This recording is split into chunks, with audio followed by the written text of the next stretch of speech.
I realized I'm autistic at 50, and honestly, it changed how I see my entire life.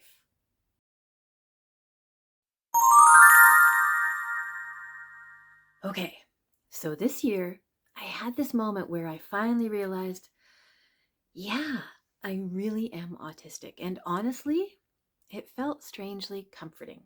I've suspected for years. When my daughter was diagnosed, I remember filling out yet another one of those thousand questionnaires they hand parents. And suddenly I'm thinking, oh, that explains so much about me too. And it shifted my reality in an instant. Everything I'd felt my whole life, the social weirdness, the sensory stuff, being called blunt or cold or too intense, it all snapped into focus. You see, for the first time, I didn't feel defective. I wasn't too much. I wasn't failing at things other people somehow handled effortlessly. I wasn't weak or overly sensitive or dramatic. I was autistic and no one had ever noticed, including me. And then the memories start flooding in, right? Like when I was little, I'd fall asleep sucking my finger on one hand and twisting my hair with the other. Every morning, my mom had to cut my hair free because my finger was literally tangled into a knot on my head. She even put that horrible tasting medicine on my finger to stop me. But you know what? I just suck the medicine off, spit it out, and keep sucking my finger like nothing happened. Tell me you're autistic without telling me you're autistic.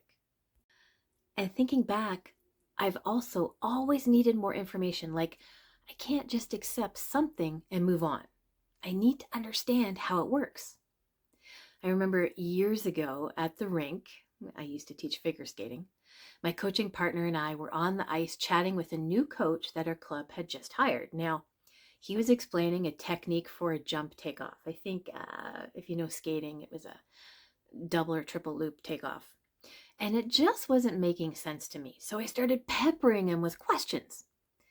And apparently, I was coming across as challenging or doubting him, which wasn't it at all. That's not what I meant. I was literally just trying to understand the mechanics and make sense in my own head, how this new information works so I could apply it. Turns out autistic curiosity can look a lot like criticism to neurotypicals. And then there's the Vancouver story. I once told a skating parent how I'd driven to the rink for her daughter's, my skaters, competitive event. I took the Trans-Canada West from where I was staying, then a right turn north to the rink where the competition was being held. She insisted that the rink was south, meaning I must have turned left off the Trans-Canada, and I knew she was wrong because I had turned right. Now, a neurotypical would probably have let it go to keep things smooth, right? I mean, this is my client, or I should say her mom, and you don't want to ruffle their feathers, and sometimes it's just better to let people think they're right. Who cares? But me, no. I was like a dog with a bone. Because in my head, the map mattered, being accurate mattered, and I didn't understand why this wasn't important to her. When I first realized I was autistic, I'm not kidding.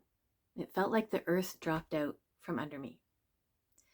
Everything I thought about myself, that I was weird or weak or broken, suddenly I had a reason, and I wasn't defective, I wasn't failing, I wasn't a burden, I was autistic. And then there's the self-gaslighting. You think, I must be wrong. I'm being dramatic. I'm just lazy. I just want attention. What if people think I'm faking? And on top of that, I'm a single mom to an autistic daughter. So part of me felt like I was stepping on her thing. And I couldn't share it with her yet. And of course, my family wasn't exactly thrilled about neurodivergence at first. Old school thinking. Stricter boundaries, discipline. You just need to toughen up. I mean, we've come a long way, but that was the starting point. And here's the kicker. I can't afford an adult assessment. even if I could find someone who could do an adult assessment in my area. I have no benefits, there are wait lists, and God knows private evaluations cost a fortune. So for me, like so many women, self-diagnosis wasn't plan B, it was the only option. So I did what I'm sure every other person like me has done. I researched the hell out of it. Every credible assessment I could find every week, sometimes every day. I know, a little overboard, but when you finally get answers, you want to figure things out right away. And the results were always the same, highly indicative of autism. And then I read books and blogs and women's personal stories, and it felt like I was looking in a mirror. So this summer, I took the leap.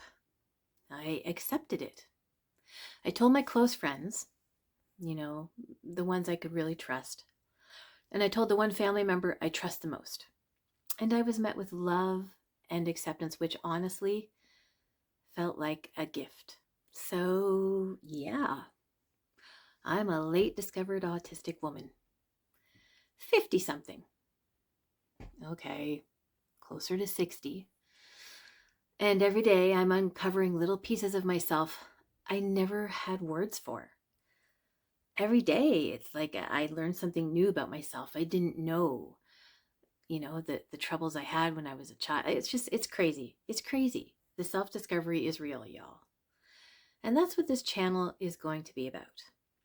Autism, dating, feminism. Yes, I'm sorry to say I'm a feminist. Politics, sex, because God knows we don't talk about it enough, at least when it comes to sex, autism, and the stuff that I like. Aging, the messy parts, the funny parts, the healing parts, hopefully. Just the honest experience of being a neurodivergent woman figuring herself out. Now, if any of that resonates, you're welcome here. And if not, that's okay. You can just keep scrolling. Take care, everybody.